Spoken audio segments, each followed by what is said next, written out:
मारेगाव येथून एक अत्यंत दुःखद वार्ता आहे। मारेगाव पोलीस स्टेशनचे ठाणेदार पोलीस निरीक्षक उमेश बेसरकर वय 55 वर्षे यांचे आज सकाळी हृदयविकाराच्या तीव्र झटक्याने दुःखद निधन झाले। त्यांच्या निधनामुळे मारेगाव तालुक्यासह संपूर्ण पोलीस दलात आणि जनतेत हळहळ व्यक्त केली जात आहे। बेसरकर यांची काही महिन्यांपूर्वीच पुसद येथून मारेगाव येथे बदली झाली होती। अल्पावधीतच त्यांनी आपल्या शांत, कर्तव्यनिष्ठ आणि मनमिळावू स्वभावामुळे नागरिकांच्या मनात स्थान मिळवले होते।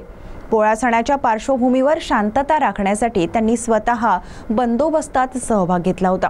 रात्री उशिरापर्यंत बंदोबस्तात कार्यरत राहिल्यानंतर त्यांची तब्येत बिघडल्याने काही वेळ विश्रांतीसाठी घरी गेले। आज दिनांक 23 ऑगस्ट रोजी सकाळी 10 वाजताच्या सुमारास त्यांना छातीत दाटून आल्याने पोलिसांना सांगितले। शिपायांनी मारेगाव येथील रुग्णालयात तात्काळ दाखल केले। तिथून डॉक्टरांनी त्यांना वणी येथे पुढील उपचारासाठी रेफर करण्यात आले। मात्र उपचार सुरू होण्यापूर्वीच डॉक्टरांनी त्यांना मृत घोषित केले। बेसरकर हे नेहमी कायदा व सुव्यवस्था राखण्यासाठी सतर्क आणि सक्रिय राहिलेले आहे। कोणत्याही अनुचित प्रकारास आळा घालण्यास ते सदैव तत्पर होते। त्यांच्या जाण्याने पोलीस दलाने एक जबाबदार आणि प्रामाणिक अधिकारी गमावला आहे। त्यांच्या निधनानंतर सामाजिक, राजकीय आणि विविध क्षेत्रातील मान्यवरांनी दुःख व्यक्त करत त्यांच्या कुटुंबियांप्रती सहवेदना व्यक्त केल्या आहेत।